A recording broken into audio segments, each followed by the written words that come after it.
네, 안녕하세요. 스마트튜브 부동산조사연구소 김학렬 수장입니다. 예고해드린 대로 양지 입지 분석 시리즈 특강 코너 양주 부동산의 미래 특강을 시작해 보도록 하겠습니다. 저는 김학렬입니다. 소개한 대로. 이미 유튜브를 들어오신 분들은 다 아시겠지만 저는 스마트튜브라고 하는 리서치 기관 연구 소장이고요. 그 전에는 한국갤럽에서 부동산 조사 본부 팀장으로서 일을 했습니다. 그전에는 롯데그룹, LG그룹에서 일을 했었고요. 이거 말씀을 드리도록 하겠습니다. 지금도 연구원이다. 그 말씀을 드려보도록 하겠습니다. 현재 부동산 시장, 양주 시장을 얘기하기 전에 현재 부동산 시장을 좀 정리해 보도록 하겠습니다. 2021년도까지 크게 오르다가 2022년도부터 조정 중인 시장이라고 일단 한 줄로 요약을 해보도록 하겠습니다. 아마 전국의 대부분 지역들이 아마 이 문구에 다 해당이 되고 있다. 그렇게 좀 이해를 하시면 될 것 같습니다. 실질적으로 이제 경기도, 지금 양주 신도시를 얘기해야 되다 보니까 경기도하고요. 경기도에서 양주시에 있는 동들을 한번 체크를 해봤습니다. 지금 보시고 있는 요 엑셀 표는요, 평당 가격이에요. 해당 지역의 평균 평당 가격입니다. 예를 들어서 경기도에서 제일 비싼 지역이 과천시일 텐데, 과천시는 2022년 12월 31일 현재 평당 5,300만원이라는 입지고요. 얘기이고요. 경기도 같은 경우는 1,900만원 정도 합니다.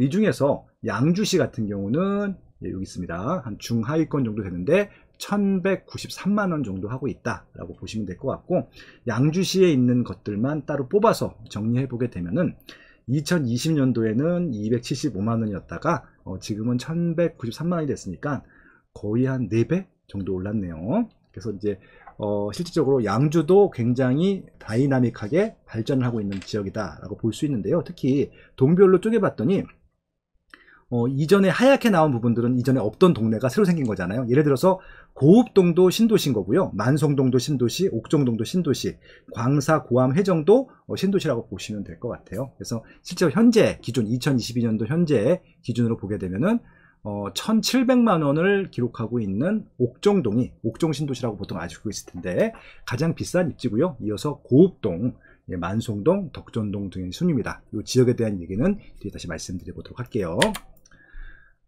요거는 이제 그 경기도 북부권에 있는 지역들만 가지고 한번 이제 그래프를 그려봤습니다. 조금 전에 보여드렸던 엑셀표 가지고요.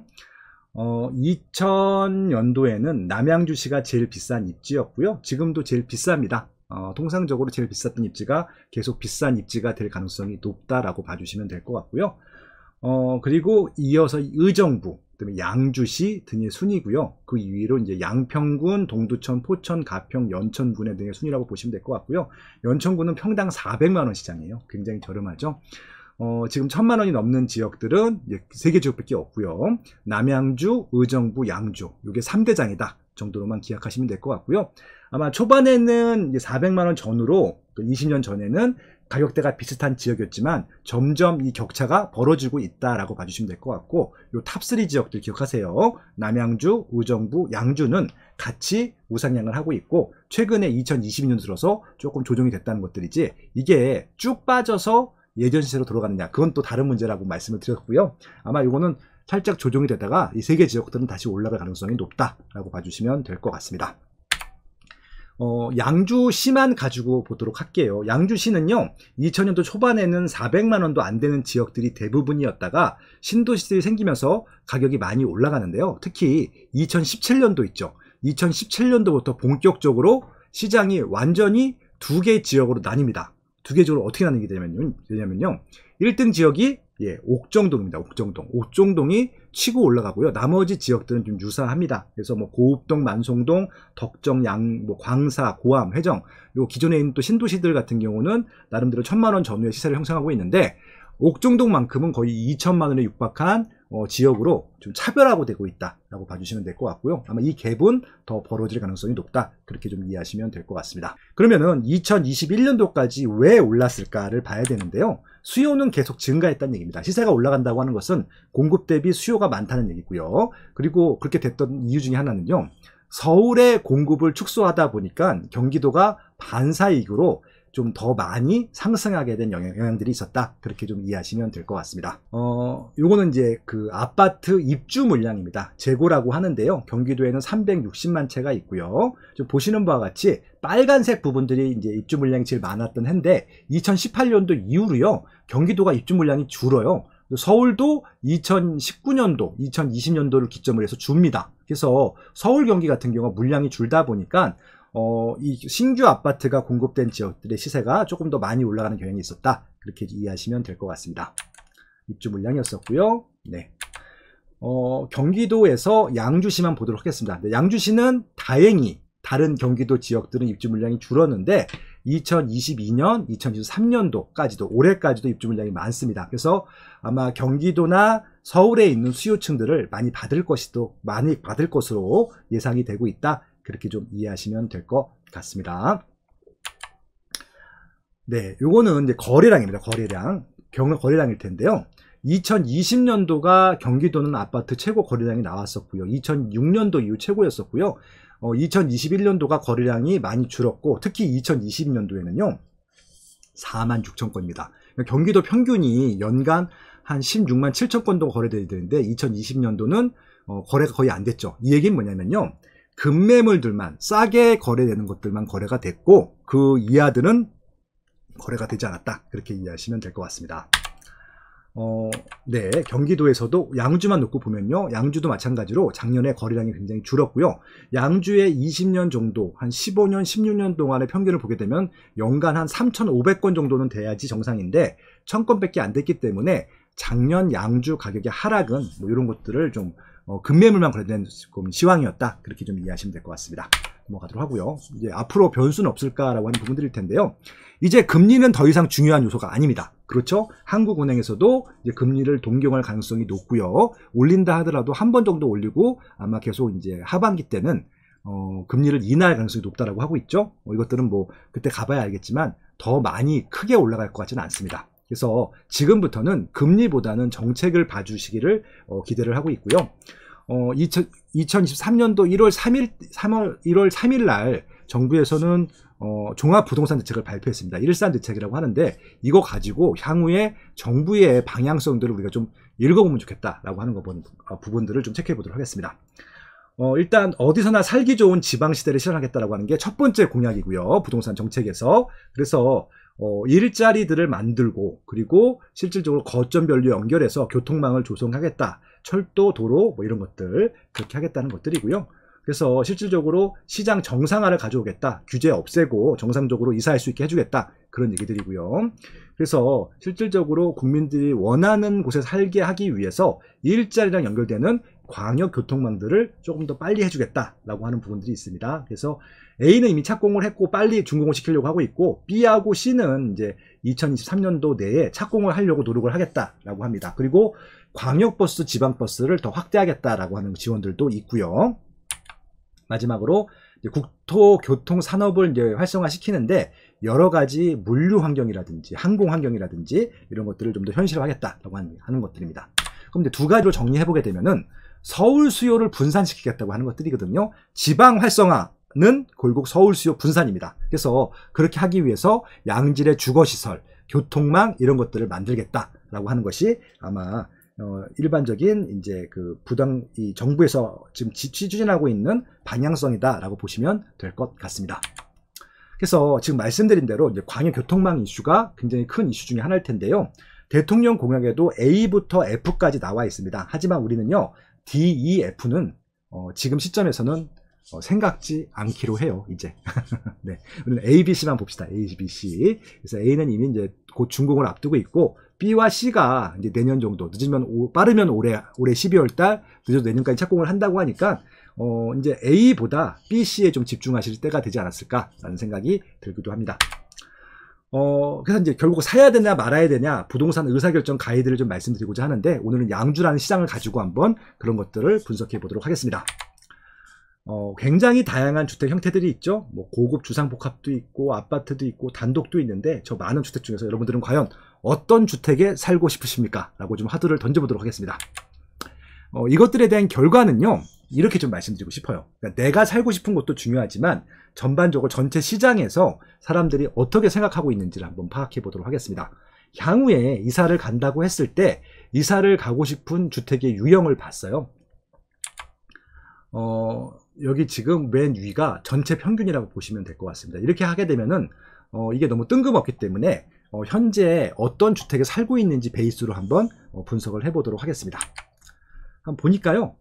지금 일단 아파트가 제일 높네요. 65.6%가 향후에 아파트를 선택하고 있고요. 2등이 되게 중요합니다. 단독주택이고요. 3등이 다세대입니다. 그래서 아파트 다음으로 단독주택을 희망하는구나. 그러니까 이렇게 생각하시면 될 것 같아요. 100명 중에서 65명은 아파트를 선택하고 있고요. 그리고 15명 정도는 단독주택을 선택하고 있다. 그렇게 좀 이해하시면 될 것 같습니다. 그리고 단독주택에 살고 있는 분들은 아파트와 단독주택을 거의 유사한 수준으로 희망을 하고 있고요. 다른 주택 유형들은 아파트를 월등히 더 좋아한다. 그렇게 이해하시면 될 것 같습니다. 다들 아파트에 살고 싶어 하는데 두 번째로는 단독주택에 살고 싶어 한다는 것들도 잊지 마시기 바랍니다. 그 수요가 한 15%, 16% 된다. 그 말씀을 드렸습니다. 근데 이제 이사 가려고 하는 이유가 되게 중요하잖아요. 1등을 봤더니 여기입니다. 여기 시설이나 설비가 더 양호한 집으로 이사 가려고가 압도적인 순위로 57.4%로 거의 모든 응답층 통해서 1등인데요.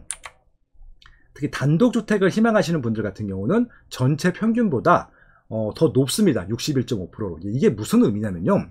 단독주택은, 그러니까 아파트 같은 경우는 새 아파트가 계속 만들어지는데, 단독주택은 내가 땅을 사서 직접 만들기까지는 새 단독주택이 공급되기가 어려워요. 그러니까 부자들한테만 이루어지던 특혜였던 것들이죠. 그래서 실질적으로 단독주택을 새 거로 공급하게 되면은 아마 수요가 아마 그 14.5%, 그러니까 15% 정도 되는 것보다 더 높게 나올 가능성이 높을 수도 있다라는 생각이 들기도 합니다. 네, 그리고 평형대가 좀 클수록 이런 또 환경에 대한 교통환경이라든지 그다음에 문화환경이라든지 자연환경에 대한 니즈가 크다는 것들도 하나의 좀 참고사항으로 알고 계시면 좋을 것 같아요. 그리고 이제 이러한 추세는요, 지금 시설이나 설비가 더 양호한 집으로 이사 가려고 하는 추세는 50.4%로 말씀드렸는데, 작년까지는 50.4%였거든요. 그러니까 1년 동안에 이런 새 주거시설, 새 뭐 아파트든 새 공동주택이든 아무튼 새 주거시설에 대한 니즈가 점점 높아지고 있다. 결국은 지금은 새 것이 지배하는 시대구나 라는 것을 알 수 있습니다. 한번 정리를 해보도록 할까요? 이것이 수요인데요. 일단 아파트에서 아파트로 가는 비율이 높고요. 단독 다세대 빌라에서도 아파트로 가는 비율이 높습니다. 그리고 신축 아파트에서 신축 아파트로 가고, 구축에서 신축 아파트로 가고, 단독 다세대 빌라에서도 신축 공동주택으로 가려고 하는 수요가 많은데, 결국 새 공동주택에 살고 싶어하는 수요가 압도적이라는 것들을 말씀드리고 싶습니다. 그러니까 지금 트렌드는요, 새 주거시설이에요. 그것들을 잊으시면 안 됩니다. 근데 그럼 새 것들이 왜 좋느냐라고 하는 것들일 텐데, 단순히 새 거이기 때문에 아니요. 그것보다는요, 이 새 주거시설에는 과거 주거시설에 없는 여러 가지 환경들 좋은 것들이 있습니다. 예를 들어서 커뮤니티 시설이 있고요. 카페테리아가 있고, 단지에 따라서 수영장, 헬스장, 게스트하우스, 맘스테이션, 독서실, 조경들이 있습니다. 특히 수영장 같은 거 있으면 끝내주죠.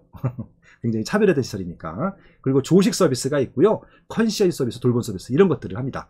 기존에 있는 구축 아파트에서는 이런 시설이나 서비스가 없지요. 그래서 이런 시설이나 서비스가 더 많이 들어가게 되면요, 선호도가 높아지고 선택받을 가능성이 높습니다. 심지어는 입지가 살짝 떨어져도 그래요. 예, 그런 것들을 꼭 기억해 두시면 좋을 것 같고요. 그러면 새 공동주택을 공급하는 방법은 두 가지가 있습니다. 하나는 정비사업, 우리가 알고 있는 재건축, 재개발, 리모델링이 있고요. 하나는 신도시가 있습니다. 1기, 2기, 3기 신도시가 있겠죠. 그러면 이제 이것들에 대한 장단점을 좀 정리해 보도록 하겠습니다. 정비사업은요, 이미 좋은 입지이죠. 이미 주거가 형성이 되어 있는 입지이기 때문에. 단점은 비쌉니다. 그리고 정비사업의 가장 큰 맹점 중에 하나인데요, 비싼 데가 더 비싸죠.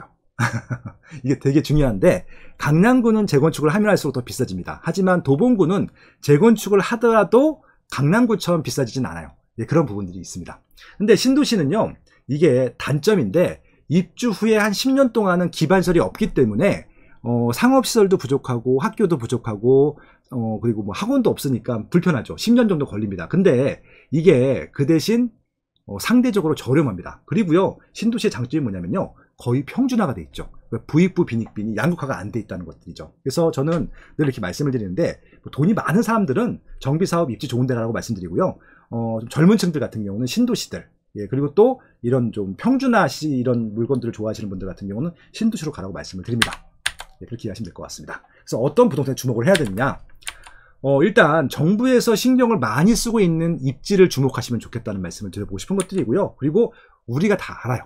이것들을 객관화하면 다 알 수 있습니다. 그런 부분들을 좀 제안해 드리고 싶었습니다. 그래서 일단은 정부에서 향후 10년 동안에 여기가 많이 발전할 거예요 라고 좀 어떻게 보면은 미리 알려주는 지역들이 있을 겁니다. 그런 것들을 주목해 보셔야 되는데 가장 중요한 건 일자리예요. 그리고 광역교통망, 그리고 새 주거시설 많이 들어오는데 세 가지만 기억하시면 됩니다. 다시 한번 일자리, 광역교통망, 새 주거시설 세 가지만 기억하시기 바랍니다. 그래서 광역시로 따지게 되면요, 전국에 있는 17개 광역지자체 중에서는요, 서울하고 경기가 제일 주목을 많이 받을 것 같긴 해요. 예, 어쩔 수가 없습니다. 그럴 것 같아요. 그래서 지방은 그럼 포기하는 것이냐? 아니요. 지방에서도 서울과 경기 역할을 하는 데들은 좋습니다. 다만 이게 중장기적으로 보기보다는 중단기적으로 접근하면 더 좋겠다는 얘기고요. 난 정말 부동산 몰라, 까막눈이야 라고 하시는 분들은 그냥 서울 경기에 좋은 입지들 하면 좋겠다라는 말씀을 드리는 것들이죠. 그래서 그 기준을 제가 일자리라고 말씀드렸죠. 그리고 새 주거시설이라고 말씀드렸죠. 예, 그렇게 좀 그런 것들로 한번 분석을 해보도록 하겠습니다. 일단 맨 왼쪽에 있는 것이 아파트 숫자입니다. 아파트 숫자가 많은 쪽이 일단 주거에 대한 관심이 높은 지역들일 텐데요. 기본적으로 일단 네, 수원시, 용인시, 화성시가 아파트 숫자가 고양시까지가 많고요. 인구수도 거의 비슷합니다. 세대수도 비슷하고요. 그다음에 사업체 숫자가 있고 종사자 숫자가 있고요. 그리고 이제 아파트 평당 시세가 있을 텐데 한번 좀 정리를 해보도록 하겠습니다. 기준을 잡아야 되는데 일단 제가 화성이란 지역으로 한번 기준을 잡아볼게요. 왜냐하면은 화성은 아파트 숫자가 많고요. 인구도 많은 편이고 무엇보다 일자리가 많잖아요. 예, 그럼 결국은 이런 지역들 여기 아파트 숫자, 인구수, 사업체 숫자에 비해서 저평가가 돼 있다라고 봐도 되는 지역들이죠. 그렇죠. 예, 그렇게 좀 이해하시면 될 것 같고요. 또 하나, 이번에 오늘 설명드리고 있는 양주 갖고 말씀드려 볼게요. 양주는 아파트 숫자는 한 8만 5천 세대고요. 점점 더 많아지고 있죠. 그리고 인구수는 23만 5천 명, 그리고 세대수는 한 10만 명, 10만 세대 정도 되고요. 일자리 사업체 숫자는 한 9만 2천 개 정도 된다라고 보시면 될 것 같습니다. 거의 지금 세대수하고요.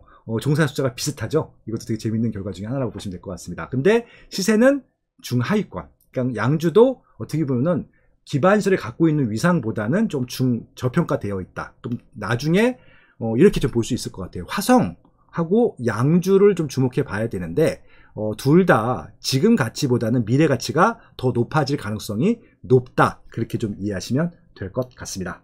제가 아까 과천 성남을 빼놨는데 과천 성남을 빼는 이유는 시세가 너무 높아요. 일단 높기 때문에 빼놨습니다. 만약에 제가 경기도에서 경제력과 무관하게 입지를 찍어라, 매수를 해라 라고 했을 때는요, 그냥 과천하고 성남 하시면 좋겠어요. 특히 이제 분당 같은데 너무 좋죠. 과천은 다 좋고요. 왜냐면은 일자리가 안정적으로 많고요. 그리고 여러 가지 기반시설도 이미 갖춰져 있고요. 예, 교통도 좋고 무엇보다 서울서 오기가 되게 편합니다. 그러니까 자체 수요도 많은데 서울에서 넘어오는 수요를 받아주기 굉장히 좋은 지역이죠. 그래서 과천 성남은 서울에 있는 지역 수요를 받는 입지로 가장 좋은 입지라고 보시면 될 것 같고요. 서울 수요도 받을 수 있지만 그보다는 어떻게 보면은 좀 저렴한 것들이 강점인 지역 중에서는 저는 화성하고 양주를 좀 주목해 보셨으면 좋겠습니다. 화성은요, 자체 일자리가 굉장히 많이 증가하는 지역이고요. 교통망이 좋아집니다. 그런 입지로 좀 주목해 보시면 좋을 것 같고요. 전 양주 같은 경우는 어떻게 주목해 보시면 좋겠냐면요. 양주 자체가 파격적으로 일자리가 크게 증가할 것 같지는 않아요. 근데 양주도 일자리가 증가할 겁니다. 그런데 설명드릴 겁니다. 근데 양주는 일자리가 화성이나 성남이나 과천만큼 눈에 띄게 증가하지는 않지만 어떤 것들이 좋냐면요. 수요가 증가합니다. 그 이유는 광역 교통망이 가장 좋아지고 있는, 지금은 크게 별 볼 일 없지만 광역 교통망이 눈에 띄게 좋아지고 있다는 것들을 좀 제가 제안해 드릴 거고요. 또 하나 뭐냐면은 명품 베드타운, 양질의 새 주거, 공동시설들이 가장 많이 들어온 입지이기 때문에 서울 수요들을 거의 고스란히 다 받지 않을까, 서울의 증가하는 수요들을 받을 수 있지 않을까라고 하는 기대를 해보는 그런 지역이라고 보시면 될 것 같습니다. 그래서 양주에 있는 시세들을 좀 봤어요. 제가 왜 저평가가 돼 있냐, 저렴하다라고 말씀을 드릴 수 있냐면요. 이거 일단 세 가지로 나눠봤는데, 맨 왼쪽에 있는 것은요, 평형대 상관없이 가장 비싸게 거래된 양주 신도시, 양주에서 가장 비싼 아파트입니다. 42평 대방 도블랜드 더 시그니처라고 하는 아파트가 가장 많이 비싸게 거래됐는데 8억이었습니다. 네, 몇 평형이라고요? 대형 42평이 8억이라고요. 믿어지십니까? 아마 서울이나 경기도에서, 이게 서울에 붙어있는 쪽 경기도에 있는 분들 같은 경우는 8억이요? 진짜요? 대형인데? 이름 심지어는 새 아파트인데, 2021년도 입주한 아파트인데 놀랍죠? 예, 그렇습니다. 20평대는 4억대가 제일 비싼 아파트예요. 근데 이거 지금 시세가 빠졌잖아요. 더 싸다는 얘기죠. 그리고 30평대 중에서는 7억대가 제일 비싼, 7억도 한 번 찍었어요. 대부분 다 6억대입니다. 그럼 결론 적어볼게요. 지금 3억대와, 그러니까 20평대는 3억대고요. 30평대는 6억 원 이하입니다. 이런 가격으로 이 정도 환경을 누릴 수 있는 지역은 양주밖에 없어요. 그렇습니다. 다행히 그렇게 좀 이해를 하시면 될 것 같습니다. 일단 가격적으로 매력적이 있다는 것들. 다만 지금 싸다고 하는 이유는 아직까지는 불편한 것이 많다고 하는 것들이죠. 근데 그 불편한 것들이 좋아지게 되면은 충분히 미래 가치를 기대해 봐도 된다, 그런 말이죠. 그래서 여기다가 좀 이제 향후 전개될 트렌드 하나를 말씀드리도록 하겠습니다. 어떤 게 있냐면요, 지금부터는요, 일자리들도 중요한데요, 지금 제가 가장 관심 갖고 있는 이슈는 뭐냐면요, 베이비 부모 세대들이 은퇴해서 어디를 살 것인가. 일단은 58년 개띠라고 통하는데 그 이전에 태어나셨던 1차 베이비 부모 세대들이 있고요. 71년도, 2년도, 그러니까 제가 딱 그 나이인데 2차 베이비 부모 세대들도 제 생각에는 5년 이내에 다 은퇴를 하실 것 같아요. 60세 전후로 해서. 그러면은 이 베이비 부모 세대들이 과연 어디에 정착을 할 것인가를 봐야 되는데, 그래서 늙어 죽을 때까지 살고 싶은 곳이 있고 늙어 죽을 때까지 살고 싶은 주택들이 있을 거잖아요. 그런 것들을 한번 생각해 보자 라고 하는 것들입니다. 그렇게 한번 정리를 해보도록 하겠습니다. 일단 환경이 되게 중요할 것 같아요, 향후에는. 그래서 이제 천연환경이 좋다라고 하면은 당연히 인기가 많겠죠. 그리고 인공환경이 좋으면은 플러스 알파가 되겠죠. 그럼 뭐냐면은 천연환경이 좋은 곳일수록 프리미엄이 높습니다. 가장 좋은 데가 어디죠? 남산과 한강. 예, 서울 중앙이죠. 용산구하고 강남구, 서초구가 비싼 이유는 이런 천연 환경이 좋기 때문입니다. 거기다가 아파트 단지 자체가 조경이 굉장히 좋잖아요. 예, 그런 부분들. 그래서 인위적으로 수공간, 녹지공간, 각종 여러 가지 커뮤니티를 잘 만드는 것도 주거시설에 인공 환경을 좋게 만드는 거다라고 하는 것들, 이것들을 기억하시면 좋겠다라는 말씀이고요. 이것들에 대한 트렌드는 아까 제가 향후에 살고 싶은 집으로 증명을 해드렸습니다. 제 얘기가 아니라 일반인들이 그렇게 응답을 했다고요. 여기 지도에 나온 것들은 뭐냐면요, 예를 들어서 이제 그 뭐라 할까요, 아파트 공동주택인데 그렇게 단독주택의 성격들을 포함된 좀 특별한 공동주택들이라고 보시면 될 것 같아요. 2017년도부터 공급을 하기 시작했는데, 제가 아까 2017년도를 주목해 보라고 말씀드렸던 이유 중에 하나가 주택의 질적인 수요가 바뀌었거든요. 그때부터는 상품을 봅니다. 입지도 보지만 상품도 같이 본다는 얘기죠. 그래서 이런 좀 친환경적인 환경 요인들을 갖춘, 커뮤니티를 갖춘 이런 좀 특별한 단독주택형 어떤 공동주택들이 생기기 시작했습니다. 이것들이 거의 전수조사를 한 것이기 때문에 이런 입지들 인기가 많았다는 것들 한 번 더 제가 되뇌어 드리는 것들이고요. 참고하시면 될 것 같습니다. 그래서 뭐 이런 주택 중에서는요, 테라스 하우스도 있고요, 듀플렉스라고 하는 땅콩 주택이죠. 이게 등기는 하나인데 두 개가 나눠서 같이 쓰는 것들, 이것도 꽤 인기가 있었던 주택 중에 하나였고요. 연립형, 과거 그 연립주택이 아니라 이렇게 연립형으로 고급 주택, 그러니까 방배동에 있는 그런 고급 주상주택들 같은 거를 보시면 될 것 같습니다. 그리고 이제 필지형 단독주택이 있습니다. 이거는 이제 과거 형태, 정말 한 채씩 분양하는 것들이 있습니다. 요즘은 저렇게 안 하죠. 이렇게 하면 커뮤니티가 안 생기기 때문에 업그레이드 됐습니다. 이것들을 보여드린 이유는요, 각 시설마다 장점, 단점이 있습니다. 그래서 예를 들어서 테라스 하우스 같은 경우는 뭐 이런 것들 좋은데 주차 공간이 협소하거나 이런 단점들이 있고요. 듀플렉스 같은 경우는 이게 사생활 보호가, 이게 두 개가 다른 집인데 소리가 다 들려. 이상하잖아. 그쵸? 연립형 같은 경우는 이게 주차 공간이 좀 부족하고요, 층간소음이 있다고 합니다. 그리고 필지형 단독주택은 말 그대로 한 채이기 때문에 공동의 인프라가 없고 AS 관리해 주진 않아요. 이런 것들. 그래서 만약에 이런 단점들을 다 보완하고 장점들만 다 있는 주택이 있으면 좋겠다 라는 생각들을 해보는 것들이죠. 그렇게 되면은 아마 은퇴하신 분들도 되게 좋아할 것 같고, 은퇴하신 분들이 뿐만이 아니라 애들을 정말 뛰놀게 하고 싶으신 젊은 세대들도 굉장히 좋아할 것 같다라는 생각이 들기도 합니다. 그럼 정리를 해보면 이런 것들이죠. 하늘을 보면서 가족들이 함께 할 수 있는 루프탑이 있다. 너무 좋겠죠. 예, 그리고 다락방 애들 정말 좋아하잖아요. 그리고 이제 이런 개별 마당이 있으면 좋겠고요. 또 알파룸도 있으면 좋겠고, 그 주차도 이제 2대 정도는 있어야 될 것 같고, 이제 전기차 쓰실 거죠. 10년 안에 전기차 하나 살 거잖아요. 그래서 전기차 이런 것들을 충전시설이 있는 2대 이상 주차할 수 있는 공간들, 그리고 이런 뭐 중앙 정원이라고 하는데, 여기에 좀 솔직히 이런 얘기하면 좀 그렇지만, 빨개 벗고 나 목욕을 해도 밖에서 보여줄 수 없는 예, 그런 공간이 있으면 너무 좋겠죠. 그러니까 이런 것들을 다 갖춰준 이런 공동시설들이 아마 인기가 많을 것이다 예측이 되는 것들이죠. 덕정역이라고 하는 곳이 있습니다. 덕정역 바로 앞에 덕하원이라고 하는 중국집이 있습니다. 67년도에 창립된 중국인이 하는 중국집인데, 이 집 정말 추천드립니다. 정말 맛있습니다. 이 집 가시면요, 이거 꼭 2개를 추천드리는데, 하나는 간짜장이고요, 또 하나는 덴뿌라입니다. 또 덴뿌라면 오뎅을 생각하시는데 그 오뎅이 아니라 덴뿌라는 튀김이라는 뜻이잖아요. 고기튀김. 그래서 이겁니다. 이거 탕수육 소스 안 본 거 아닙니까? 달라요. 이거는 소스 버섯 본 게 아니라 이게 후추랑 소금으로 양념돼서 이 자체로 먹어도 되게 맛있거든요. 그래서 가서 덴뿌라하고 간짜장 시키시면 딱 맛있을 것 같아요. 너무 맛있습니다. 예, 굉장히 맛있고요. 고소합니다. 느끼하지도 않고, 간짜장도 너무 맛있고요. 제가 너무 맛있게 먹어가지고 이렇게 흐뭇해하는 표정이 나오는데, 아무튼 이런 곳입니다. 양주 답사 가시면은 덕정역 앞에 있는 덕하원 기억하시고, 덴뿌라와 간짜장도 추천드린다고 말씀을 드렸습니다.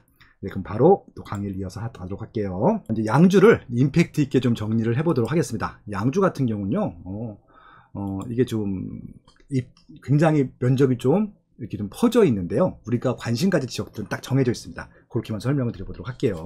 그래서 아까 말씀드린 대로 북부에 뭐 연천, 포천, 가평, 남양주, 의정부, 양주, 동두천 등등이 있는데, 그 중에서 우리는 남양주, 의정부, 양주만 신경 쓰면 된다 말씀을 드렸습니다. 그럼 또 이어서 보도록 하겠습니다.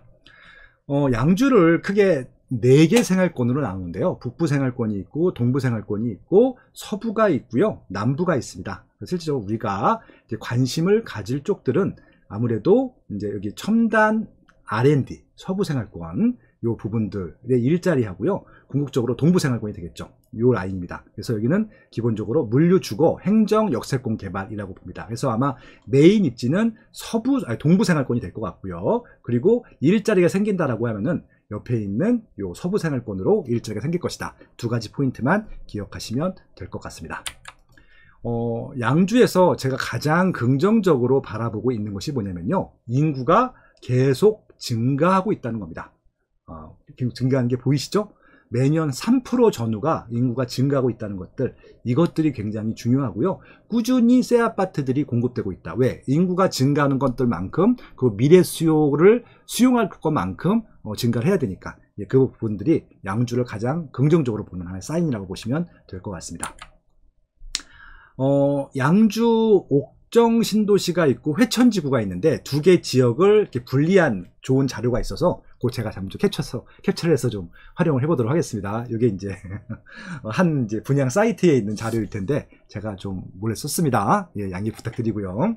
옥정지구, 회천지구가 구분이 되어 있는데, 이거 보니까 딱 좋더라고요. 보세요. 옥정지구는 한 42,000세대가 들어올 예정이고, 회천지구는 24,000세대입니다. 그러니까 회천지구가 여기 있고요, 옥정지구는 여기인데, 우리가 알고 있는 양주 신도시는 보통 이제 그 옥정지구라고 보시면 될 것 같고, 회천지구는 뭐냐면요, GTX-C 역세권이 생기는 지역입니다. 그러면은 GTX-C 역세권이 생기는 지역이 또 좋은 거 아닙니까? 라고 말씀을 드릴 수 있는데, 아까 말씀드린 대로 거기는 어떻게 보면 업무 중심지고요, 부지가 좀 좁아요. 근데 우리가 알고 있는 메인 주거지, 행정타운, 상업시설, 기반시설들은 옥정 신도시에 다 몰려있기 때문에 그렇다라고 보시면 될 것 같습니다. 그래서 계획 인구가 여기는 10만 명이 넘고 6만 명입니다. 그렇게 좀 이해하시면 될 것 같습니다. 그래서 아마 1등, 2등 향후에도 그렇게 되지 않을까라는 생각이 듭니다.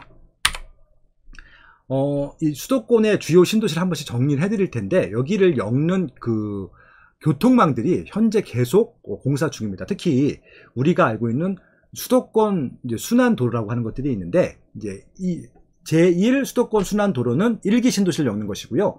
제2 수도권 순환도로는 2기 신도시를 엮는 것인데 지금 일부 개통이 됐고 이제 전체 완전히 다 개통이 되는 것을 목표로 열심히 공사를 하고 있다라고 봐주시면 될 것 같습니다. 아마 개통이 2025년도 전후는 다 완공이 될 것 같아요. 근데 좀 우리가 지금 설명하고 있는 요 C 블럭도 그 중에 하나다라고 봐주시면 될 것 같습니다. 그래서 교통망 개선 중에서 양주시를 좀 미래 가치를 높게 보는 것 중에 하나가 뭐냐면요, GTX-C입니다. 아까 말씀드린 대로 빠르면 올해, 늦어도 내년까지는 착공을 한다고 말씀드렸죠. 그래서 원래 예전에는 의정부까지만 가기로 했던 것들을 양주 덕정까지 갑니다. 제가 아까 덕화원이라는 짜장면집을, 중국집을 소개한 이유가 있겠죠. 덕정역 앞에 바로 있으니까 덕화원을 꼭 가보시기 바랍니다. 덴푸라, 간짜장. 아무튼 그 양주까지 GTX-C 노선이 연장이 되는데 이게 왜 중요하냐면요. 그럼 양주 덕정역에서 GTX를 타게 되면은 삼성역까지 가는데 24분밖에 안 걸려요. 20분밖에 안 걸린다고요. 굉장히 빨리 가는 것들이죠. 이것들을 기억하시면 좋겠다 말씀을 드리는 겁니다. 그리고 또 하나는 뭐냐면요, 일단은 1호선들도 많이 이용하십니다. 강북 쪽으로 가는 노선이잖아요. 종로구, 중구, 그리고 성북구나 동대문구도 가니까, 글로 가실 분들을 위해서 역을 중간중간 더 만들 예정이라 합니다. 그래서 이것들은 실질적으로 이런 새로운 노선을 만드는 것보다는 시간이 조금 걸리기 때문에 역이 생기게 되면 그것도 역세권이 되는 겁니다. 그런 부분들도 기억을 해보시면 좋을 것 같고요. 그리고 또 제가 또 재밌게 보고 있는 것 중에 하나가 7호선입니다. GTX-C도 많이 이용을 하겠지만 7호선도 많이 이용을 할 것 같아요. 양쪽으로. 7호선 같은 경우는 이제 옥정 중앙역이라는 거 하는 새로운 역이 생길 예정이고요. 강남구청역까지 생긴다. 그럼 결국은 강남까지 갈 수 있는 방법이 GTX-C도 있고 7호선도 있는, 어떻게 보면 두 개 노선이 들어가는 더블 역세권 지역이 되는 것들이죠. 굉장히 중요한 포인트라고 생각을 합니다. 그래서 이것들을 한번 정리 다시 해볼게요. 일단 GTX-C가 2024년도에 이제 착공을 해서 2027년도 개통 예정인데, 제 생각에는 2027년도는 좀 무리일 것 같고 2029년도, 2030년도 그 사이쯤이 아닐까라는 생각이 듭니다. 그래서 덕정역에서 삼성역까지는 23분이 걸린다. 그리고 실제 삼성전자가 있는 수원까지도 45분이면 갑니다. 획기적인 거죠. 굉장히 중요한 노선이라고 보시면 될 것 같고요. 그 7호선 북부 연장이 있을 텐데 옥정역이 고읍지구까지 왔다가 옥정 중앙역을 예정을 합니다. 이렇게 되게 됐을 경우에는 옥정 신도시 한가운데서 강남까지 갈 수 있는 길이 생기는 것들이고요. 그리고 여기서 또 어디로 갑니까? 포천으로 간다는 것들. 일단 제4차 국가철도망 계획에는 다 포함이 되어 있는 겁니다. 그래서 아까 설명을 드린 대로 GTX-C 덕정역이 있고요. 그 다음에 7호선 옥정 중앙역이 있을 예정이고요. 그리고 제2 수도권 외곽순환도로가 개통될 예정이기 때문에 철도망, 도로망 모두 다 좋아진다라고 봐주시면 될 것 같습니다. 이건 실질적으로 착공을 할 예정이라고 이제 발표를 한 것들인데, 그건 그때 가봐야 될 것 같아요. 왜냐면 아직 올해, 빠르면 올해라고 말씀드렸고, 늦으면 내년 정도 착공을 할 예정이니까요. 그것들은 그렇게 보시면 될 것 같고요. 그리고 7호선 북부 연장하는 것들도 아직 착공은 안 했고요. 내년에 착공을 할 겁니다. 그렇게 좀 이해하시면 될 것 같고요. 지금 공사를 하고 있는 것은 제2 수도권 순환도로, 이것은 이제 2024년도인데 2024년도 5년도 그 사이에 개통이 되지 않을까, 그렇게 좀 예측을 해보고 있습니다. 그리고 또 일자리 말씀드렸잖아요. 제가 아까 이쪽 동북권에는 메인 행정타운 주거지가 있을 거고 서쪽에는 일자리가 생긴다고 말씀드렸는데, 아까 말씀드린 대로 이쪽에 서쪽으로 일자리가 생기는데 그 중에 하나가 양주 테크노밸리다라고 하는 부분들입니다. 이게 들어오게 되면요, 요것만 개발되는 게 아니라 주변에 협력업체들도 같이 들어올 여지가 있다. 그렇게 좀 이해하시면 될 것 같습니다. 고읍지구가 있는데요. 고읍지구가 어떻게 보면은 이제 원래 오리지널 양주 신도시였었어요. 초창기에. 근데 이것들은 이미 개발이 되어 끝났고요. 양주 옥정 신도시는 이제 고읍 신도시 위에 있죠. 규모가 엄청난 차이가 있습니다. 근데 이게 개발이 되는 바람에 그러니까 7호선을 여기까지 끌고 올 수 있었던 것들이거든요. 근데 지금은 이제 그것들을 더 끌고 와서 양주 옥정 신도시까지도 활성화시키겠다라고 하는 겁니다. 결국은 고읍지구 덕분에 양주 옥정 신도시가 더 풍부해졌다라고 봐주시면 될 것 같습니다. 회천지구, 아까 말씀드린 대로 GTX-C 역세권이 생길 지역이고, 여기는 또 역세권 길게 돼 있습니다. 그래서 이게 좀 어떻게 보면은 둥글고 원 모양으로 돼야지 시너지가 날 텐데 좀 길게 돼서 조금 이렇게 분산되는 느낌은 있을 것 같아요. 그래서 오히려 이제 그 양주 옥정 신도시보다 한 단계 아래로 평가받을 수밖에 없는 이유가 여기에 있는 것들이죠. 마지막으로 옥정지구일 텐데요. 회천지구 바로 오른쪽에 있습니다. 굉장히 크고 어떻게 보면 제대로 된 2기 신도시 중에 하나라고 보시면 될 것 같고요. 거의 모든 것을 다 갖춘 입지라고 봐주시면 될 것 같습니다. 네, 그렇게 좀 이해하시면 될 것 같고요. 최근에 거래량을 봤는데요. 거래량을 봤는데 가장 많이 거래된 거. 이거는 경기도에서 전체입니다. 양주, 옥정, 유림, 노르웨이 숲이 제일 많이 거래가 됐습니다. 거래가 된다는 얘기는 말 그대로 이제 어떻게 보면 거래가 될 수 있는 시기가 된 것일 텐데 그만큼 수요가 많다는 것들이라고 보시면 될 것 같습니다. 양주, 수원, 부천, 안성 등에 쓸 텐데 뒤에 있는 그 양주보다 훨씬 더 인구가 많은 지역들보다 훨씬 더 거래가 많이 되는 것들을 보실 수 있을 것 같습니다. 그렇게 좀 말씀을 드렸고요. 양주 신도시들의 한장 지도를 좀 설명드리면요. 아까 말씀드린 대로 이제 요 지역들이 이제 메인 입지들이 될 거예요. 실제로 회천지구, 그러니까 덕정역이 있었죠. 덕정역, 짜장면집은 여기 있고요. 길게 개발이 될 예정이고요. 여기가 메인입니다. 옥정중앙역 예정이라고 하는데 7호선이 생길 요걸 중심으로 해서 요 신도시가 메인, 그러니까 공공청사가 들어온다고 말씀드렸고 메인 상업적이 들어오고요. 그리고 여기 뭐 이런 또 호수, 녹지 공간, 수공간이 있고, 예, 여기 또 산 녹지, 푸른색들은 다 녹지 공간이고, 요 파란색들은 수공간일 텐데, 녹지 공간과 수공간도 많고, 빨간색은 상업지역도 많고, 공공청사도 많고, 지하철역도 들어오고, 거의 모든 것을 갖춘 입지라고 보시면 될 것 같습니다. 학교도 많고요. 그렇게 좀 이해하시면 될 것 같습니다. 그래서, 향후에 그럼 양주에서 가장 중심이 어디가 될 것이냐, 한 군데만 찍어라 하면요, 여기에요, 여기 역색이 생기는 곳이 보이시죠? 요 라인이 될 것 같고요. 그래서 여기 보시면은 옥정 초등학교, 중학교, 고등학교가 있고요. 아마 요 세 개 학교가 가장 좋은 학교가 될 것이죠. 그리고 수공간, 녹지 공간이 있고 수공간이 있고 위에 행정타운, 상업지역. 아마 요 지역, 결국은 요 옥정 중앙역 도보권으로 올 수 있는 요 입지들이 가장 좋은 입지가 되지 않을까라고 하는 것들이고요. 적어도 이 입지에 나와 있는 공동주택들은 가장 인기가 많을 공동주택이 될 것이다 라고 말씀드릴 수 있을 것 같습니다. 실질적으로 아까 가장 비싸게 거래된 아파트 기억나시나요? 예, 양주, 옥정, 대방, 로봇랜드 여기입니다. 예, 그렇게 이해하시면 될 것 같고요. 그래서 여기 있는 아파트들이 가장 인기도 많고 가장 비쌀 수밖에 없는 이유가 모든 것을 갖췄기 때문에 라고 말씀드릴 수 있을 것 같습니다. 네, 이렇게 해서 오늘 주요 양주 신도시에 대한 말씀을 드렸고요. 실질적으로 저는 이제 상권이 활성화되는 것들을 볼 때 이것으로 판단을 합니다. 상가가 얼만큼 많이 들어왔는지를 보는데요. 특히 학원을 좀 봅니다. 학교가 많아야 되기 때문에. 그래서 아까 말씀드린 옥정, 초등학교, 중학교, 고등학교가 있는데 확실히 그 주변에 학원이 제일 많이 있고요. 옥정동에 68개 학원이 있는데 대부분 다 여기에 있습니다. 그래서 아마 여기는 학원으로서도 인기가 많을 것이다 라고 봐주시면 될 것 같고요. 광사동, 삼숭동, 덕정동, 객석동, 이게 이제 옥정동 개발되기 이전에 개발됐던 작은 신도시들이라고 보시면 될 것 같습니다. 이미 규모면으로 여긴 다 개발이 되어 있는데 이 정도고요. 여기는 지금 개발을 하고 있는데 이 정도이기 때문에 숫자의 갭은 더 벌어지겠죠. 그렇게 좀 이해하시면 될 것 같습니다. 정리해 보도록 할게요.